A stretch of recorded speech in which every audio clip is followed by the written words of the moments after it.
We're just hours away from the NFL draft, and all hell is breaking loose in the world of mock drafts. Now, I believe in mock drafts as much as I believe in the Rougarou, or that I'll weigh 225 pounds by Labor Day. But there has been some craziness going on the past 24 hours, and it might not affect any team more than the New Orleans Saints. How so, you ask? Well, we're glad you're interested, because we're going to get into it in a hurry as we preview tonight's 5-hour-long draft show. That's right, I said 5 hours long, with Saints Editor Zach Ewing coming up next on an abbreviated Dattitude podcast. If you're looking for the latest scoop and in-depth interviews on the Saints, the NFL, the Pelicans, LSU, along with the best bets of the week, then lucky you. Along with high-powered, in-the-know guests who cover our teams, Jim Derry brings plenty of Dattitude. And he'll always tell you the way it is, or at least the way he thinks it is.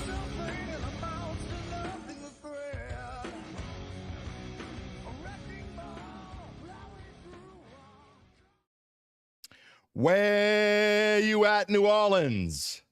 And hello to my friends elsewhere, everywhere, out there, who are just waiting to see how much of the future the Saints will mortgage tonight in a fit of panic to move up 3 whole spots. That's just my prediction. It's an early, we don't know. Maybe they'll get it right. We can have hope. There's so much going on today, many of you likely are not aware of, that I saw this morning. I didn't see it till this morning. We're going to get to it quickly. This is Dattitude, episode number 231, presented by Evangeline Securities for a Thursday, April the 25th, 2024. Yes, a special Thursday edition. We're glad you are part of it here on all of our social media channels. I am Jim Derry, in case you didn't know. I am not the Rougarou. I do not weigh 225 pounds, but I am here. And whether you are watching live on one of our NOLA.com social media channels or listening to the podcast, as always, I thank you for being a part of the show. You know the drill. We would love for you to be a part of the show. If you want to type in a comment or question on Facebook, YouTube, or X, remember, we're going to only go probably about a half an hour today. Again, Zach's coming in just a minute to preview. This is mainly to preview our show for tonight. But again, big developments this morning in the world of mock drafts, and the odds makers have made some changes that we got to talk to you about. All coming up. Also a reminder to subscribe to our Dattitude YouTube page for tonight. If you want to watch the show tonight, you can go subscribe to our Dattitude YouTube page. It will be on there. Click the little bell when you're in to receive notifications when we go on the air live. Again, Zach coming up in just a minute. We're going to very briefly talk about the Pelicans' no-show performance. They'll get about as much time as they deserve here this morning, which might be 100 seconds.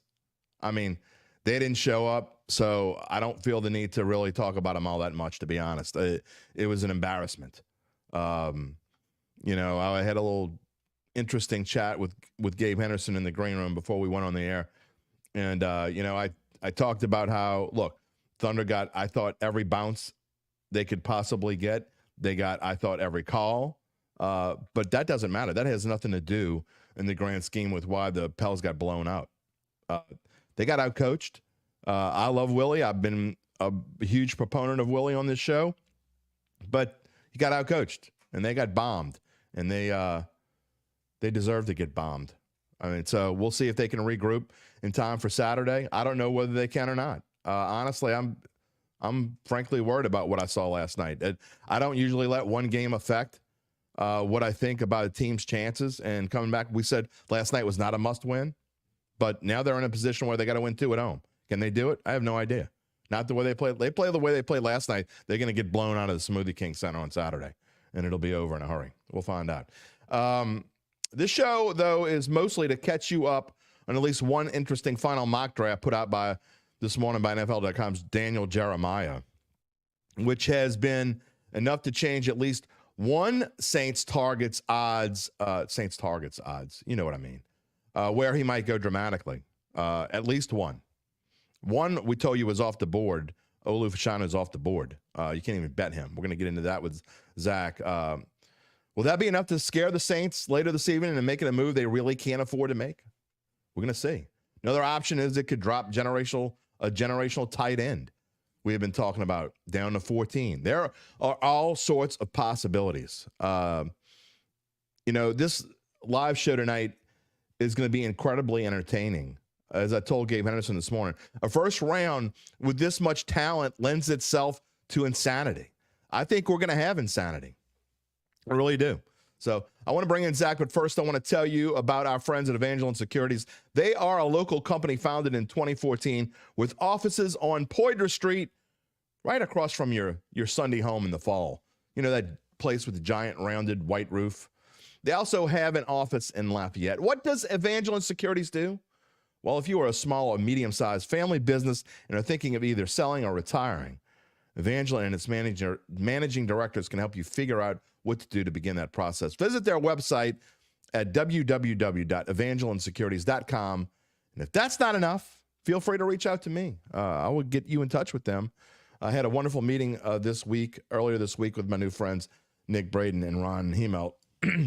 We'll be telling you more and more about the Evangeline story as we go along here on Dattitude. Okay, let's get to Zach. And, all right, the obligatory Pels thing. I got to talk about it for just it's worth 2 minutes.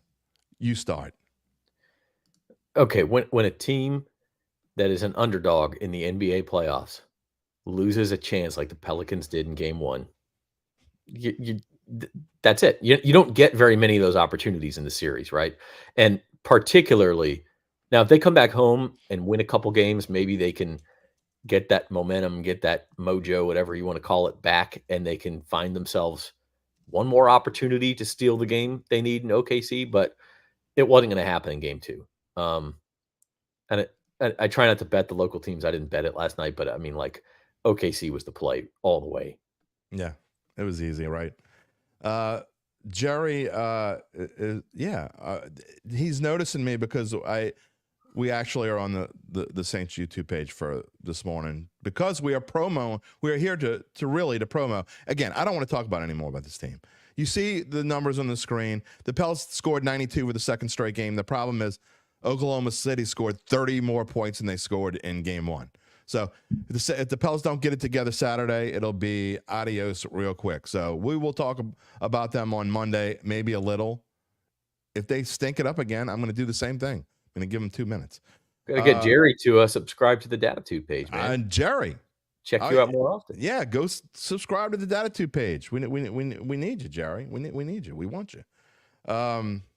Some questions here this morning, or some comments. Brian Pearson wants to know, well, are we coming back on tonight for the first round draft? We are going to be on all night, just like Lionel Richie said, all night long. We're going to start at 6 o'clock, and we are not going to go off the air until the 32nd pick of the draft has been made. Even when before we'll be talking Saints, but we'll be talking all sorts of things throughout the night. And of course, what happens before the Saints pick is going to affect the Saints greatly. And what I want to start off here, and we got some other comments, and it kind of leads in. This one kind of leads into where I want to go. Saints can't keep giving up future draft picks for one player. This is a wise thing to do. It's also hurt this team big time. I agree wholeheartedly. And I want to lead off with this. I don't know if you saw this or not, and we talked about it in a text group, but Daniel Jeremiah's latest mock draft on NFL.com. I don't know if this is what has changed the odds, but I put J.C. Latham's odds in bright highlighted yellow because yesterday at the same time, his over-under was 14.5, what round he would go, whether he would go before or after the 15th round, basically. And now that is switched to his over-under is now 11, so 10.5, where you got to bet the over or the under. It's juiced to go before the 11th round. And the latest mock draft has them going as high as 5th to the Los Angeles Chargers. Yeah, I mean, well, Daniel Jeremiah, the same guy you mentioned, NFL.com, I think Move the Sticks podcast, knows what he's talking about. He tweeted out yesterday that every phone call he's making is a GM or a scout or someone in the know telling him that they are going to move up for an offensive tackle. So That probably is related to the move on Latham's odds that you're talking about, and I think it's pretty scary for the Saints, to be quite honest, because there was a period of time, even just a couple weeks ago, where we were sitting on the Saints Insider podcast saying, "Well, the Saints, this is tailor made for them. They got the perfect spot, number 14, in the perfect draft, deep in offensive tackles, deep in quarterbacks, so it's going to suck up some of the 13 picks before them, and they will be left surely with their pick of 2 or 3 first round talents at offensive tackle if they just sit at number 14. They just have to sit back and wait and then take the one they want." Well, we added the caveat that the only way that changes is if there's a big run on offensive tackles in the top 12, 13 picks. And now we're looking at, I mean, if you start getting 3 or 4 teams that move up, the Saints, it's a big risk to stay where you are, because if Joe Alt is gone, which we know he'll be gone, but then the 3 Fs, as I call them, Fuaga, excuse me, Fuaga, Fatanu, and Fashanu are all gone, and then JC Latham is gone. There's like 8 offensive tackles with first round grades, but it drops off a little bit after those top 5, and the Saints are going to get itchy fingers at that point, I think. That's what worries the hell out of me. And that's what's going to be fun about this show tonight, because we're going to be saying every single pick and every single move that is made tonight is going to affect the Saints in some way, right? I mean, maybe not the first 3. I mean, you could Caleb Williams, Jaden Daniels, and Drake May, they go off the board 1, 2, 3. That doesn't affect the Saints. It doesn't change anything. But you start going after that, and if these tackles indeed, I don't know if people are blowing smoke, because a lot of what the draft is, we see this every year, Zach, is, and it's not just about the Saints, but, you want so-and-so, so we're going to throw smoke out there, kind of force teams' hands. We see it all the time. A lot of times it works. Yeah, and I mean, part of me was thinking, okay, well, could the Saints get away? And I see Brian's question, what is the Saints' needs? I mean, it's clear on paper. Their number 1 need and maybe their number 2 need are both offensive tackles. And after James Hurst retired yesterday, which wasn't a huge surprise, but the timing of it maybe was a surprise, that leads me to believe that they sort of, maybe they pushed him to say, hey, can you make a decision on this, because we need to know before the draft. And so now you really need a guard as well. Now, some of those needs could be filled in free agency. We know Andres Pete is still out there. There's a couple of other linemen on the market. You probably need to go get one of those cheaper offensive linemen, regardless of what you do in the draft. But you can't be comfortable getting out of the first round, even if Brock Bowers is there and you really love Brock Bowers, and saying, we'll figure out the offensive line. You've got 3 open spots on the offensive line, wide open. I agree. Hey, Sugar. Sugar's been a regular here in the DAT, and we appreciate you joining us. Saint for life. Drafting tight end isn't a priority. They can wait on this. It's not whether it's a priority, though. I mean, here's the problem with Brock Bowers, and the problem that I have. If he goes that far and he makes it to 14, if you're staring a Brock Bowers in the face, especially, if 3 of your 4 top targets at linemen have gone. I can't believe I'm saying this, because all I've been talking about for the last 4 months is tackle. But if Brock Bowers makes it to 14, I don't think that's going to happen. I really think the Jets are going to take him. That's my opinion. Or maybe even the Raiders. I don't know. Or Denver. Sean Payton. Or Denver. Yeah, I could see, how Denver, how Sean Payton loves the tight end. So I think this is a moot point. I really think he's going to go before 14. But if he makes it that far, I don't know, man. I think you have to roll the dice and hope you can get a tackle in the second round, and one of these guys, like, there's such a run on him early that maybe a Tyler Guyton falls to 46. Is it going to happen? I don't know, and I know that's a risk, but we're going to be talking, we're doing these slides. We have these slides made up for all these first round picks for tonight, and going through them all. And there are some guys that could potentially, Cooper Beebe maybe, and I know he's a guard, but Kingsley Suamatea from BYU. He maybe. I had my eye on for the second round.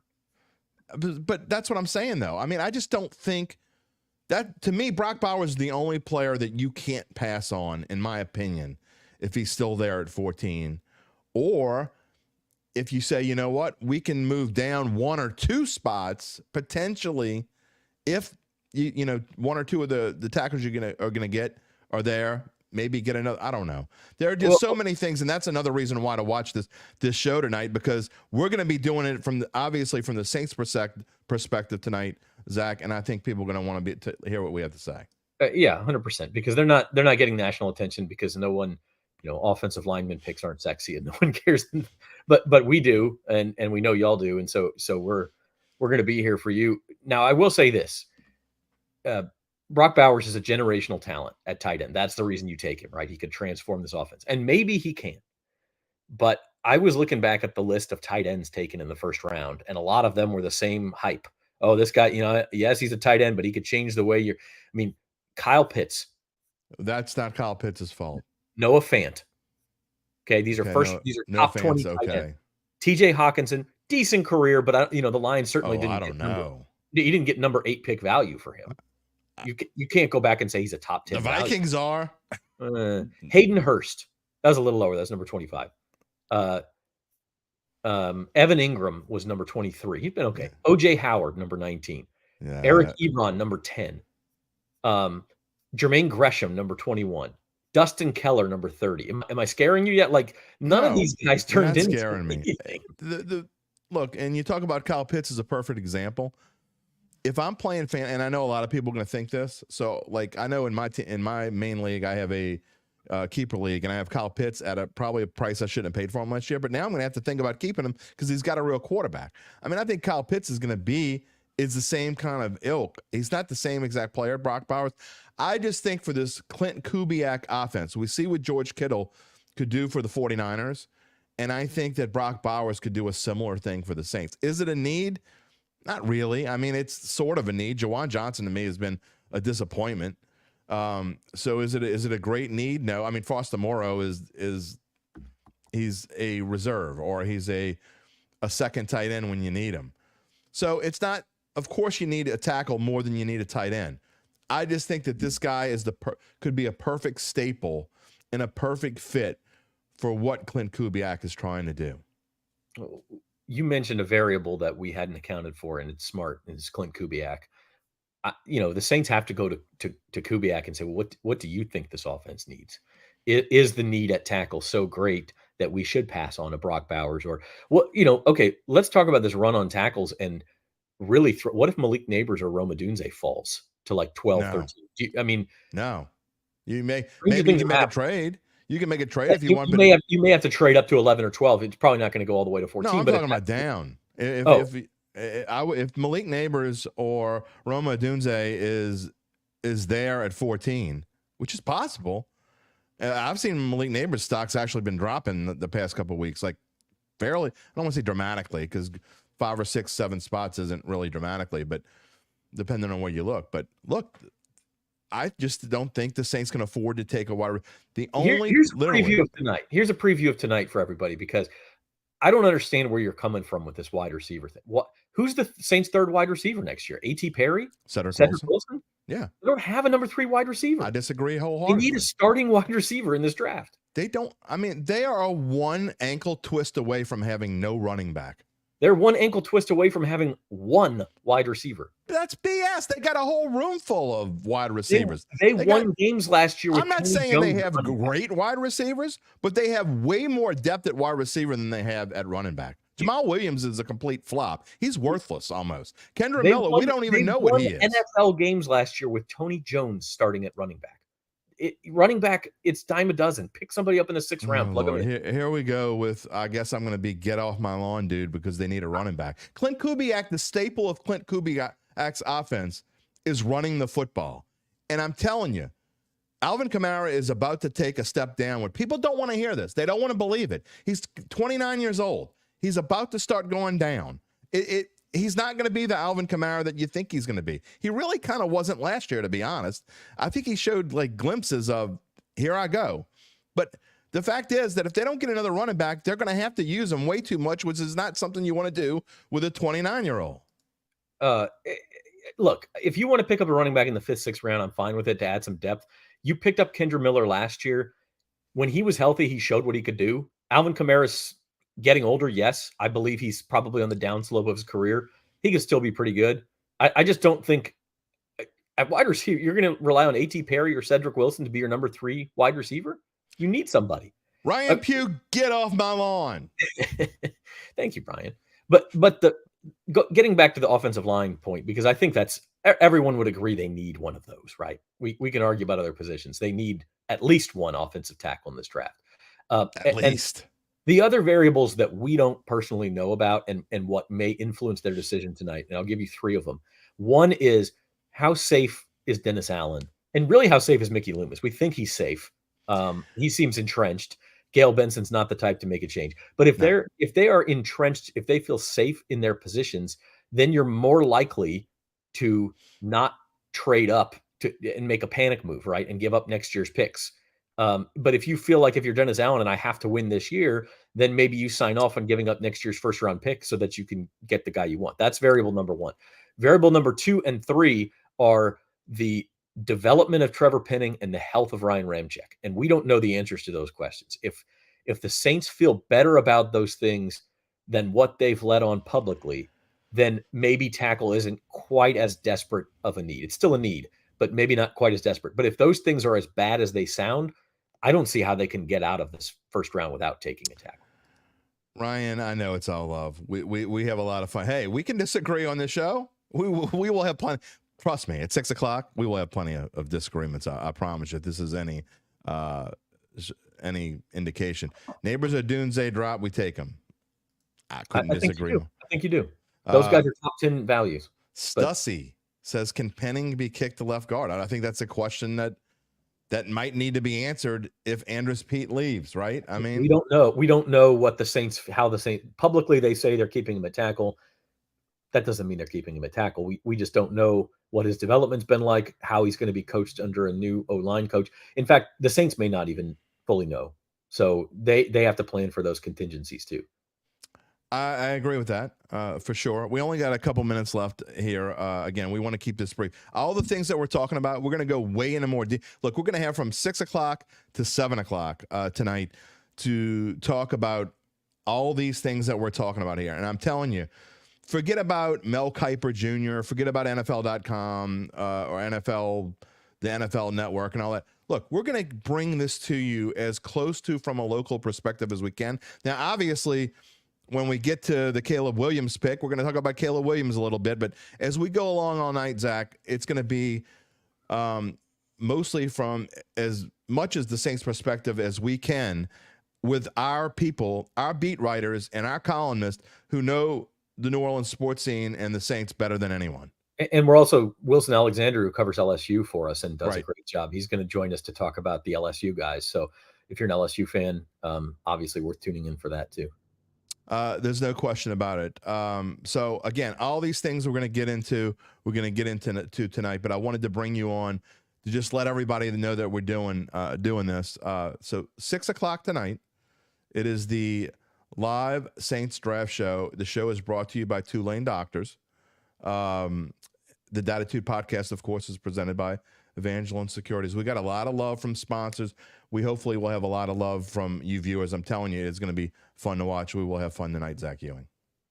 Yes, sir. I'm going to go. I got to take like an afternoon nap and then caffeinate and everything. I got to be ready to combat. I still have like 25 slides left to do. I've done more than half, but finished mine at 11 o'clock last night. You did? I was working on it, and then I foolishly decided, you know what? I'm not going to watch the Pels and do the slides at the same time. I'm going to actually go sit and pay attention to the Pels game. That was a mistake. That helped, by the way. The Pelicans and my Mariners were both getting beaten, so I stopped paying attention to anything but doing work. So. My Cubs beat up on the Stros. I appreciate that. Yeah. Sorry, Gabe's giving the thumbs down. All right, we'll see you. What are they now, Gabe? Like 7-18? 7-18. Fantastic. It's not good enough. It needs to be worse. See ya in about what? 8 hours. Yeah. Go get some rest. All right. Talk to you later. Zach Ewing here on the Dattitude podcast. Jerry and Brian are just showing. That's why, we're not on the Saints channel very often. Again, we're trying to build up our own YouTube pages, which is why we are doing it the way we do it this way. The Saints Insider are only on the Saints YouTube page. We are only on the Dattitude YouTube page. We have shows, if you don't know this, and you're used to just watching Saints Insider, we have some great guests. Now, Friday is actually going to be just me, but we have some great guests throughout the week. We have been, and we're on every Monday, Wednesday, and Friday, usually at 10 a.m. Tomorrow morning, we're going to do it at 11 a.m., only because I don't think I can get everything turned around, get enough sleep, get the kids to school, and do all the things I need to do before we go on the air live tomorrow morning at 11 a.m. So we will have a follow-up show tomorrow at 11 a.m. All right. We're going to get to the extra point here. But before we do that, I have to tell you a little bit more, very briefly, about our friends at Evangeline Securities. Look, I have met with them earlier this week. They are going to be a great addition to this show because I think there are going to be a lot of people out there who might need their services who never even knew this service existed. And that's why I think that it's a great sponsor for us. I never knew that it existed before I started talking to them. They can help you begin the process of analyzing whether it's time to sell your small to mid-sized business. If you are thinking about either retiring or selling, you have a mid-sized business or small business, you're doing either, you will want to check out our friends at Evangeline. The managing directors, Nick Braden and Ron Hemelt, are both local. They're born and raised in New Orleans. They spent some time in New York learning the financial sector and all those things, but they have more than 40 years of combined experience in the investment banking world. We're going to tell you more about them. Again, this is an abbreviated show, so I'm going to cut this story short today, but check them out at www.evangelinesecurities.com to get started. Again, you can reach out to me for more information as well. All right, time for the extra point. We've had some good extra points this week. In fact, the last 2 weeks, I think we've been on a roll with our extra points. We had the negative Nelly, the Derry Downer extra points last week. This week, it's been pretty positive. And so on this draft day, we have chosen to send good vibes to our friends on Saints Drive. And with the greatest need, we've talked about it. We've been talking about it for weeks, not just today. The greatest need unquestionably at tackle. We are going back 31 years to this day, 31 years ago, to when the Saints made one of their biggest ever April moves. Now, the biggest has got to be Ricky Williams. There's no question about that. But this is up there. On April 25th, 1993, the Saints traded a beloved member of the Dome Patrol. It's controversial at the time. Linebacker Pat Swilling was sent to the Detroit Lions for their first and third round picks. The team then used that first pick, the 8th overall, to select Louisiana Tech left tackle Willie Roaf. Willie Roaf. Now, if you would like to debate who the greatest offensive lineman in Saints history might be, you need to go find another show because there is no debate. Willie Roaf would be the cornerstone on the left side of the Saints line for most of the next 9 seasons in New Orleans. He started all 16 games in 6 seasons and 28 combined in 2 others. He was traded to Kansas City in 2002, where he would play his final 4 seasons, and he was elected to the Pro Football Hall of Fame in 2012. Roaf was named to the All-Pro team 4 times in his career, and he was an 11-time Pro Bowler. NFL.com named him the 15th greatest lineman ever to play football, and that's a sham. That's not nearly high enough, in my humble opinion. So when the Saints send their card to the podium tonight, they should go back in time and realize the importance of the position. Thinking of that 6'5", 320-pound behemoth from Pine Bluff, Arkansas. While they likely won't draft anyone of his ilk, if they can get someone even close, they would be doing themselves and the Hoodats a great service. Willie Roaf. You want to talk about Saints legends? Look, we go through time and talk about different players who have come in and come out. And I know we have a lot of viewers and listeners who are under the age of 40. So you might not know about Willie. You might know the name Willie Roaf, but you don't know who Willie Roaf is. If you're over the age of 40, you know Willie Roaf. It's one of those names, one of those iconic names. And look, he was that damn good, and he anchored that line. By the way, it was a first and a fourth, not a first and a third. The 4th round pick was Lorenzo Neal, who ended up playing for the Saints for quite a while as well. Willie Roaf, 9 seasons in New Orleans, again, made it to the Hall of Fame in 2012. That is our extra point of the day. And that is going to wrap it up again for this abbreviated edition. You didn't know that I could do a podcast in under 35 minutes, did you? Gabe didn't know. I didn't know. I did it. I'm give myself a little pat on the back before we go off the air. All right, you're done. We're done. I want to thank today's guest, Zach Ewing. Again, as always, Gabe Henderson from behind the scenes. And I want to thank all you guys out there. Terrence, one of my regulars. Appreciate you. He should have been a first ballot Hall of Famer, no excuse. I agree with you. What were they thinking? He was also, I think, one of the NFL when they had their 75th anniversary, I want to say. Or one of those anniversaries named one of the NFL's greatest 100 players, I believe. Why he wasn't a first ballot Hall of Famer, I have no idea. Anyway, thanks to Zach. Thanks to Gabe. You can join us tonight at 6 p.m. on all these same stations. And you can join us for the Dattitude podcast, a fun recap. Am I going to be happy, happy, joy, joy? Or am I going to be pissed off, Derry? I'm not sure which one it's going to be, but that'll be tomorrow morning at 11 a.m. Just me. And a reminder, finally, to subscribe to the Dattitude YouTube page. If you haven't already, you'll be able to watch tonight's show. You'll be able to watch every live show in the future. And you can click that little bell to receive the notifications when we go on the air live. You can also listen to the show by subscribing to the podcast on Apple, Google, Spotify, or wherever you get your podcasts, and get a replay of the show on NOLA.com/sports. We will see you later this evening. I know you can't wait. Go get you some lunch. Maybe get yourself a nap, and then come on back and see us. Take it easy, my friends. If you're looking for the latest scoop and in-depth interviews on the Saints, the NFL, the Pelicans, LSU, along with the best bets of the week, then lucky you. Along with high-powered, in-the-know guests who cover our teams, Jim Derry brings plenty of Dattitude. And he'll always tell you the way it is, or at least the way he thinks it is.